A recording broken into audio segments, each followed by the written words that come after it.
Militer Iran menyita kapal tanker yang berafiliasi dengan Israel di tengah perpanjangan gencatan senjata untuk menantang blokade Amerika Serikat di Selat Hormuz dan pelabuhan Iran. Sementara Amerika Serikat mengklaim posisi Iran telah melemah.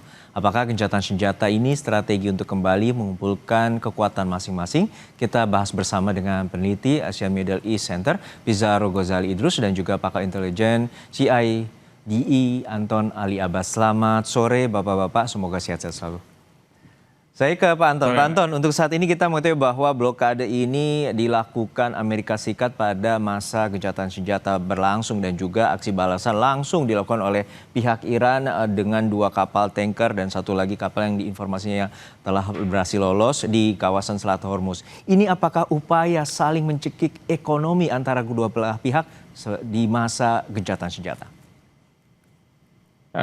Satu bahwa apa yang saya lihat gitu ya, itu adalah sebenarnya proses normal dalam ketika kita bicara tentang negosiasi karena masing-masing pihak mencoba untuk menjaga atau menjaga leverage dari posisi mereka dalam meja perundingan. Itu yang satu.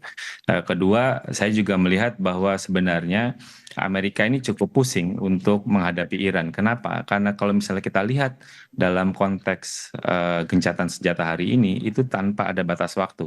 Artinya apa? Artinya memang deadline-nya kemudian sebenarnya setiap saat akan bisa berakhir. Gitu. Kenapa? Karena kemudian Amerika tidak punya jurus lain untuk memaksa Iran untuk hadir. Gitu. Itu yang nggak heran kalau misalnya kemudian ada meme gitu ya yang disebarkan oleh Iran tuh bahwa pihak Amerika Serikat menunggu-nunggu gitu. Jadi sebenarnya pihak Iran merasa bahwa bola perundingan itu ada di pihak Amerika Serikat. Bahwa satu dari Iran kan sudah mengatakan bahwa mereka akan hadir kalau misalnya proses kebijakan blokade ini diakhiri. Itu satu. Kedua, mereka merasa poin 10 gitu ya, 10 poin itu sudah ditaruh di meja perundingan, tinggal dibahas saja gitu. Apalagi yang ingin dibahas. Jadi kalau kita ingin membicarakan sebuah negosiasi, maka yuk kita duduk negosiasi, bukan mendikte. Iran ingin menunjukkan bahwa kalau bicara tentang negosiasi itu bicara tentang kesetaraan dan kali ini tidak ada kesetaraan dan itu yang kemudian Iran lakukan ketika mereka apa namanya dan Iran kan mengatakan yang mampu untuk melakukan blokade adalah Iran bukan Amerika Serikat. Amerika Serikat cuma menyortir sementara Iran ketika dia menjaga Hormuz dia bisa menentukan siapa yang boleh lewat siapa yang tidak lewat. Jadi sebenarnya kemampuan untuk mengontrol itu mengganggu itu ada di pihak Iran bukan ada di pihak Amerika Serikat dan Amerika Serikat harus paham itu. Jadi di sisi itu mereka kebingungan sebenarnya bagaimana kemudian ingin memaksa pihak Iran untuk mau duduk gitu. Jadi walaupun juga saya juga apa namanya cukup deg-degan melihat bahwa ini ketegangannya itu sudah masuk ke dalam fase anomali. Kenapa saya bilang anomali? Karena kalau kita bisa lihat bahwa di dalam kawasan ke dalam kondisi normal Amerika itu cuma mau untuk menerjunkan 1 kapal induk untuk menjaga dalam kondisi normal di sebuah kawasan. Tapi hari ini kita ngelihat ada 3 kapal induk. Ya. Ada Gerald Ford, ada Abraham Lincoln, ada George Bush. Dan itu adalah kondisi anomali. Jadi ketika saya melihat ini, bahwa Amerika walaupun dia bilang ingin meja negosiasi, tapi kenyataannya mereka justru melakukan mobilisasi dan kesiapsiagaan. Jadi jangan-jangan dugaan saya adalah kemungkinan nanti operasi perang terbatas yang multi front, karena ada di Laut Merah, ada di Laut Mediterranean, ada Laut di Arab, itu jangan-jangan terjadi. Walaupun itu kesuksesannya Amerika Serikat bisa dapat dalam waktu yang singkat, pertanyaannya kan nanti kemudian berapa lama ini akan bisa bertahan. Oke, Gitu. baik Karena kalau sebelum dalam simetris itu yang menentukan adalah berapa lama dia bertahannya, Mas. Baik, sebelum beralih ke soal reposisi terkait dengan kekuatan masing-masing kedua belah pihak, saya akan beralih ke Pak Ghazali, Pak Pizarro Ghazali. Pak Pizarro, untuk saat ini kita mengetahui bahwa blokade Amerika Serikat dilakukan di perairan Asia, terutama di India, Malaysia, dan juga Sri Lanka atau mendekati wilayah Republik Indonesia. Apakah Anda melihat bahwa titik kebingungan ini yang seperti disampaikan oleh Pak Anton, blokade Amerika Serikat ini justru meluas? Iya, kalau kita lihat sekarang memang salah satu target yang dilakukan Amerika Serikat ya, tidak sekedar untuk kemudian melakukan blokade kepada Iran, tetapi ini juga pesan kepada Tiongkok ya, ketika Amerika Serikat mencoba memperluas blokade dia kepada kawasan Pasifik dan lain sebagainya. Karena Amerika Serikat melihat bahwa di balik tetap bernafasnya ekonomi Iran, ini ada dukungan dari Tiongkok atau minimal ada upaya perdagangan yang terus dilakukan antara Iran dengan Tiongkok. Jadi itu satu poin, Mas. Kedua, memang ini menurut saya tidak akan pernah menyelesaikan masalah. Kalau kita lihat ya, upaya Amerika Serikat melakukan blokade kepada Iran, ini mengingatkan kita dengan Amerika Serikat melakukan upaya blokade juga kepada Kuba. Mereka melakukan blokade kepada Kuba selama bertahun-tahun, mencoba mencekik ekonomi Kuba, juga mencekik ekonomi negara-negara yang punya kedekatan dengan Kuba. Tapi Kuba masih tetap bertahan karena dia punya Uni Soviet ya. Bahkan ketika Uni Soviet runtuh, sistem politik Kuba itu masih bertahan hingga kemudian presidennya Kuba atau pemimpinnya itu kemudian mencoba membuka pasar-pasar lain yang tidak terkena dari blokade Amerika Serikat seperti itu. Jadi kalau kita lihat Mas Juno sekarang, memang kita lihat ya bahwa pemerintahan Trump tampak agak kepanikan. Bahkan yang terbaru kepala bagian angkatan lautnya John Pelan itu kemudian juga dipecat sekarang ya, mengundurkan diri. Ini membuktikan tampaknya Amerika Serikat dia nggak punya strategi yang sangat ajak ya. Sebelumnya Josh Randy itu juga mundur angkatan darat, sekarang Naval juga mundur. Ini sebenarnya ada semacam kontradiktif di internal pemerintahan Amerika Serikat atau militernya, di mana mereka melakukan upaya yang coba rasional bahwa upaya menekan Iran, memenangi Iran itu tidak benar-benar bisa melumpuhkan Iran ya. Apalagi kemudian sekarang dengan Amerika Serikat membuka blokade lain di wilayah-wilayah yang lain, itu malah menambah musuh baru kepada Amerika Serikat dan semakin membuat Amerika Serikat itu terisolasi seperti itu. Justru yang di sini kalau kita lihat, Iran akhirnya memanfaatkan situasi ini ya untuk kemudian dia menambah bargainingnya mereka, menolak upaya untuk melakukan gencatan senjata. Karena sampai sekarang kalau kita lihat, Mas Juno, yang butuh negosiasi kayaknya Amerika Serikat bukan Iran gitu. Kalau kita lihat di internal pemerintahan Iran sekarang ya, upaya untuk Teheran kembali bernegosiasi di Islamabad itu ditolak banyak sekali oleh IRGC, oleh kemudian faksi-faksi militer, karena mereka udah berkali-kali kan mendapatkan tipuan dari Amerika Serikat. Bahkan yang terbaru kan ketika sedang negosiasi, kapal tanker Iran ya MV Tosca itu kembali diserang, kembali dipajak gitu. Ini semakin mempertebal rasa ketidakpercayaan Iran terhadap Amerika Serikat dan semakin memperkuat ya faksi militer di Amerika Serikat bahwa di internal Iran bahwa perlawanan ke Amerika Serikat tampaknya itu lebih masih menjadi solusi atau opsi ya ketimbang mereka mengikuti kesepakatan gencatan senjata di Islamabad. Baik, kita melihat bahwa ada 4 kapal induk dan salah satunya USS Abraham Lincoln yang kapal induk besar Amerika Serikat sudah berada di dekat dengan kawasan Selat Hormuz. Lalu apakah ini ya Pak Anton, Amerika Serikat belum menentukan tenggat waktu terkait gencatan senjata dan juga ini adalah sebuah strategi untuk memukul langsung Iran sewaktu-waktu? Namun jawabannya usai jeda hanya di Kompas Petang.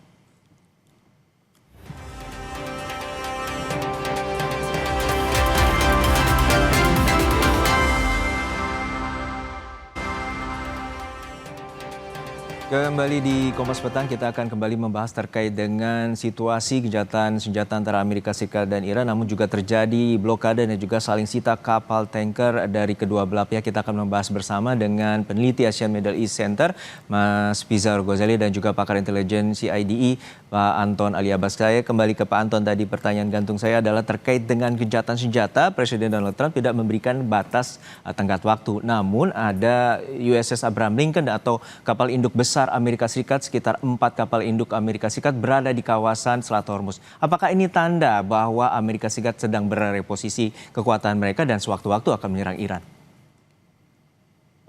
Pertama, dengan tidak membuat deadline adalah sebuah strategi sebenarnya gitu. Jadi karena kan kalau kita bisa bicara tentang gencatan senjata kan semestinya ada durasi, tapi ini kan tidak ada durasi. Jadi ini tanpa ada batas waktu. Artinya apa? Artinya memang bisa saja kapanpun itu kemudian jatuh. Apalagi ketika kita bicara tentang gencatan senjata kali ini itu juga kan bukan dari kesepakatan dua belah pihak. Beda misalnya kalau kita bandingkan antara Israel dengan Lebanon, mereka sepakat gitu, sama-sama sepakat untuk gencatan senjata. Nah, kali ini kan unilateral yang dilakukan oleh Amerika Serikat. Apakah kemudian Iran itu sepakat untuk ada gencatan senjata? Kan kata Iran enggak. Itulah kenapa kemudian mereka melakukan serangan gitu, melakukan gangguan disrupsi maritim di wilayah Selat Hormuz. Jadi bagi saya itu satu. Kedua, memang yang harus dilihat adalah bahwa Amerika sejauh ini itu masih mencoba untuk melakukan mobilisasi kekuatan di daerah kawasan itu. Apakah kemudian dulu ada opsi ground strike itu akan dilakukan atau kalau sekarang adalah multi-front gitu ya, multi-front special operation itu akan dilakukan. Nah, ini kan kita masih belum tahu. Tapi pastinya adalah ada penebalan pasukan, ada penebalan kekuatan di kawasan gitu. Jadi ada USS Tripoli yang jelas mengangkut marinir, lalu juga misalnya ada 3 tadi Gerald Ford, Abraham Lincoln, George Bush, itu tiga-tiganya punya kemampuan untuk menunjukkan bahwa Amerika punya air superiority Jadi kalau untuk kemampuan bagaimana perang udara, bagaimana misalnya operasi khusus dilakukan di itu dengan multifront, mereka mampu untuk melakukan apa? Mencapai kemenangan singkat. Tapi tadi saya bilang kemenangan singkat karena problemnya adalah ketika kita bicara asimetris, Iran itu punya 4 keunggulan. Pertama dia punya proksi, kedua dia mampu untuk melakukan maritime disruption, lalu dia tiga punya kemampuan sibernya. Itu yang hari ini kita bisa lihat bagaimana FBI gitu ya itu mulai diganggu gitu. Lalu juga terakhirlah economic pressure karena bagaimanapun juga apalagi ancaman hari ini itu yang dilakukan adalah dia ingin menghancurkan misalnya kabel bawah dasar laut gitu. Itu kan jelas-jelas kalau misal itu terjadi disrupsinya akan jauh lebih besar. Tekanan pada siapa? Tentu saja tekanannya pada besar pada Amerika. Jadi bagi saya memang kemudian yang dilakukan oleh Amerika adalah memang siap-siap. Problemnya adalah kan itu harus berhitung. Kenapa kalau itu serangan dilakukan itu udah nggak bisa lagi mundur, nggak bisa lagi mudah untuk muter balik, gitu. Jadi penyelesaian hari ini ketika dia dimulai dengan serangan militer, maka itu mengakhirinya itu jauh lebih sulit. Bahwa Iran hari ini juga walaupun klaim mereka pernah menghancurkan 80%, 90%, kenyataannya sampai hari ini Iran masih mampu untuk melakukan gangguan, masih mampu untuk melakukan pembalasan. Ini yang kemudian mereka takuti. Apalagi misalnya toh juga George Bush itu tidak berani untuk lewat Laut Merah. Dia harus memutar lewat bawah Afrika. Itu kan kenyataan apa? Mereka juga takut akan diganggu sama Houthi di Selat Bab el Mandeb gitu. Jadi bagi saya proksinya Iran itu memang juga dihitung oleh pihak Amerika Serikat. Apalagi Amerika Serikat perang hari ini itu kan nggak pakai sekutu. Kalau sebelum-sebelumnya ada sekutu, nah hari ini tuh sekutu nggak ada. Uni Eropa cuma mampu untuk menambah sanksi ekonomi, tidak ada mau untuk misalnya menunjukkan pasukan militer. Mereka ingin terlibat dalam apa pengiriman pasukan militer kalau perdamaian sudah tercipta. Ya. Mereka hanya ingin memastikan bahwa Selat Hormuz ini pelayarannya aman dan damai. Titik. Tidak ada mereka ingin kepikiran untuk melakukan operasi militer saat ini. Ini yang jadi kebingungan dari Amerika Serikat. Itulah yang kemudian bagi saya kemudian perpecahan ini kan yang lagi dihembuskan bahwa ada fracture di dalam Iran. Saya jadi bertanya-tanya, jangan-jangan ini yang fracture-nya itu di Amerika Serikat seperti tadi yang disampaikan oleh Ya. Mas Pizarro, ada apa namanya Army John Secretary, Pillen. sekarang Navy. Nah ini yang kemudian ya sebenarnya yang lagi nggak utuh ini ada di siapa gitu. Jadi pihak Amerika Serikat lah yang memang menunggu-nunggu. Bagi Trump kejayaan dia, kesuksesan dia adalah ketika perdamaian itu diciptakan dan dia tanda tangani. Ini jelas adalah kemenangan politik bagi dia. Walaupun ada pihak yang menganggap bahwa itu adalah apa namanya kerugian. Tapi bagi Trump ya ini adalah kejayaan karena Iran itu disebut musuh dari tahun 2002 dan hanya Trump kemudian yang bisa memaksa Iran untuk tanda tangan kesepakatan politik.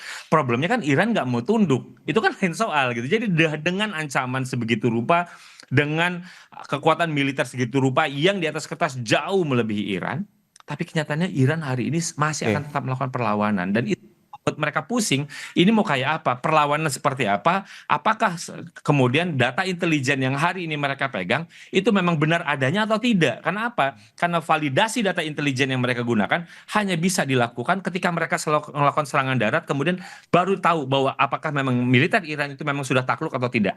Gitu, Mas. Oke, untuk saat ini memang tercatat bahwa kerugian ataupun estimasi biaya perang yang dikeluarkan oleh Amerika Serikat sekitar 34,5 triliun per harinya. Namun juga Amerika Serikat mengklaim bahwa Iran saat ini dalam posisi lemah dan meminta perpanjangan gencatan senjata. Namun itu melalui informasi dari pihak Pakistan. Untuk ke Pak Pizarro, Anda melihat seperti apa gencatan senjata ini? Apakah ini sebuah strategi dan apakah juga nantinya Iran bisa dipaksa masuk ke meja perundingan dengan melibatkan salah satu proksi dari Iran? Iya, Mas Juno, ada pernyataan menarik dari Ketua Parlemen Iran ya, Muhammad Baghir Ghalibaf, yang dia mengatakan upaya delay gencatan senjata sepihak yang disampaikan oleh Donald Trump itu hanyalah buying time yang dilakukan oleh Amerika Serikat untuk kemudian mereka punya cara untuk melakukan serangan kembali. Maka nanti Ghalibaf mengatakan bahwa ketika eskalasi ini kemudian meningkat dan kemudian negosiasi ini buntu, Ghalibaf mengatakan bahwa Iran punya kartu. Nah, saya mendefinisikan kartu baru yang didefinisikan Iran ini ialah pertama ialah mereka memiliki pertama berbagai proksi-proksi yang ada di berbagai wilayah. Misalkan saja ya ketika Houthi sudah mengatakan tadi sudah disebut oleh Pak Anton bahwa ketika naval blockade itu masih terus dilakukan oleh Amerika Serikat, bahwa Houthi ini akan bergerak. Sampai sekarang Houthi ini kan masih mencoba menahan diri sebenarnya Mas Juno ya dari keterlibatan dalam perang ini. Tetapi kalau kemudian ini terjadi berlangsung lama, bukan tidak mungkin Selat Babul Mandeb itu kemudian akan betul-betul ditutup oleh Yaman. Kemudian yang kedua, ini yang menarik juga di Libanon ya. Walaupun terjadi kesepakatan gencatan senjata antara pemerintah Libanon dengan Israel ya, kita mengetahui bahwa Hizbullah adalah pihak yang dikecualikan dalam hal ini. Dan kita udah melihat Sekjen Hizbullah mengatakan bahwa mereka siap meningkatkan eskalasi ketika kemudian upaya negosiasi gencatan senjata ataupun gencatan senjata itu sendiri itu dilanggar oleh Amerika Serikat seperti itu. Jadi kalau saya lihat memang sekarang ada yang berbeda ya di eranya Ali Khamenei dengan Mustaba Khamenei ini Mas Juno. Kalau Ali Khamenei ini memang kepemimpinan Iran itu sangat terstruktur. Memang sangat menunggu ketuk palu dari Ali Khamenei untuk kemudian melakukan negosiasi-negosiasi. Tetapi beda dengan Mustaba. Mustaba ini sifat kepemimpinan itu terdesentralisasi. ERJC itu seperti sudah mengetahui atau sudah mendapatkan mandat. Kalau kemudian terjadi deadlock atau darurat, dia bisa bergerak sendiri seperti itu. Kemudian juga nanti juga ada faksi-faksi diplomatiknya. Itu juga sekarang misalkan dia juga udah bisa mengkalkulasikan sendiri kira-kira apa yang perlu mereka lakukan. Makanya kan sampai sekarang Iran itu tidak mau kemudian masuk ke dalam negosiasi karena Iran tuh pengen ini comprehensive agreement, bukan partial agreement gitu. Iran itu udah merasa trauma karena selama ini ada kesepakatan dilanggar. Dia tidak mau terjebak dalam diplomasi perang damai seperti itu yang sekarang dilakukan oleh Donald Trump. Apalagi kita mengetahui ya Abbas Araghchi, kemudian nanti Galibaf, dia tidak mau mengikuti skenario Trump ya bahwa gencatan negosiasi kita ini itu kemudian berupaya dibarter dengan penyerahan uranium yang diberikan kepada Amerika Serikat gitu. Kalau kita lihat sekarang Mas Juno ya, tim negosiasi dari Iran itu yang sekarang ikut di Islamabad itu rata-rata tim anggota parlemen yang itu kemudian merancang undang-undang tahun 2020 di mana Iran itu keluar dari kesepakatan nuklir setelah Donald Trump itu menarik diri gitu. Jadi sekarang itu di internal pemerintah Iran memang ada semacam rasa sikap ataupun aspirasi yang mereka tidak mau mengikuti kesepakatan apapun yang merugikan kredibilitas Iran, merugikan kedudukan Iran ketika melakukan negosiasi dengan Amerika Serikat gitu. Inilah orang-orang yang kemudian datang ke Islamabad, makanya tipenya agak keras gitu ya. Karena mereka udah punya undang-undang gitu ya. Ketika dia mau melakukan negosiasi dengan Amerika Serikat yang kemudian itu bisa mencoreng kedaulatannya, dia harus merubah undang-undangnya seperti itu. Dan jadi menurut saya Iran dalam kapasitas yang menurut saya kalau memang terjadi perang mereka siap untuk melakukannya. Oke, terakhir ke Pak Anton. Pak Anton, kita mengetahui bahwa situasi saat ini saling sita kapal tanker, kapal minyak dan lain sebagainya terjadi di perairan, terutama satu di perairan Selat Hormuz dan juga terakhir di perairan Asia. Untuk saat ini apa saja dampak yang cukup bisa Anda prediksi dan apakah juga nanti adanya singgungan dari pihak-pihak selain dari Iran? Seperti Cina ataupun pihak lainnya? Jelas kalau misalnya hubungan dengan Cina kan mereka punya jalur darat dan jalur laut gitu. Tapi kalau misalnya apakah alainya Iran itu sangat senang dengan konflik ini berkepanjangan? Jawabannya tidak gitu ya. Kenapa? Karena bagaimanapun juga tentu uncertainty yang dihasilkan ini itu justru nanti akan menciptakan ketidakpastian secara global dan itu tentu saja dihindari oleh Cina dan dalam hal ini juga Rusia gitu. Jadi bagi saya jelas kalau dari pihak Iran itu adalah bagaimana kemudian uncertain ini berubah menjadi pressure bagi Amerika Serikat. Itu yang ingin diolah oleh Iran gitu. Jadi Iran merasa bahwa tekanan yang hari ini terjadi itu tidak pada mereka. Kenapa? Karena mereka sudah hidup di bawah tekanan. Bagaimana sanksi itu sudah diberlakukan lebih dari 40 tahun dan mereka bisa bertahan hidup. Gitu. Jadi ini kan sekarang kalkulasinya kenapa kemudian ada blokade yang dilakukan di Samudra Hindia kan adalah bagaimana untuk memastikan produksi minyaknya Iran ini kelebihan sehingga Iran kemudian bisa shutdown. Gitu ya. Dan problemnya kan sekarang masih ada yang disebutkan loh, masih ada kapal tanker Ghost Fleet-nya Iran masih ada yang tetap lolos gitu. Itu satu. Kedua, bagaimana kemudian memastikan gitu ya, ketika tekanan global ini menguat, Amerika sama sekali tidak dampak gitu. Kenapa?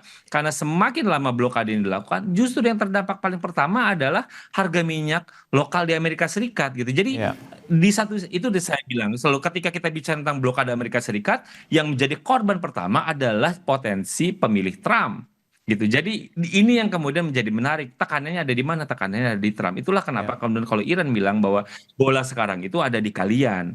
Kalianlah yang menentukan kalian mau ingin berunding dengan kami atau tidak. Kami sudah kasih proposalnya, kami sudah kasih persyaratannya, kami akan datang jika semuanya dipenuhi. Kalau kita ingin berdiskusi, mari kita berdiskusi, bukan diktasi. Gitu. Jadi ini yang mereka hindari. Itu satu. Kedua, mereka cuma bilang kalau kita mau negosiasi yang jelas. Kita negosiasi di dunia nyata atau di dunia maya. Kenapa? Karena Trump kemudian membuat dua front. Jadi di satu sisi dia mengirim tim yang dipimpin oleh Wapres Vance, tapi di sisi lain dia juga buat status. Gitu, kadang-kadang dia menyebut bahwa sudah agreed, padahal kenyataannya di lapangan belum ada. Gitu. Oke. Jadi Iran bingung, ini sebenarnya mana yang mau dipegang, negosiasi di media sosial atau negosiasi yang secara tidak langsung difasilitasi oleh Baik. Pakistan, Mas. Baik, kita membutuhkan sebuah komitmen di mana pemimpin negara adidaya yaitu Amerika Serikat untuk serius untuk berbicara terkait dengan gencatan senjata, juga negosiasi terkait dengan perdamaian dan untuk mengakhiri perang, terutama antara Israel, kemudian dengan Lebanon dan juga dengan Hizbullahnya, kemudian Amerika Serikat dengan Iran agar dampak geopolitik dunia tidak semakin meluas dan memanas. Terima kasih sekali lagi Mas Anton Ali Abbas, peneliti keamanan dan juga dari CIDE, dan juga Mas Fiza Roghazali Idrus, peneliti ASEAN Middle East Center, telah berbagi perspektif bersama kami di Kompas Petang. Sehat-sehat selalu Bapak-Bapak.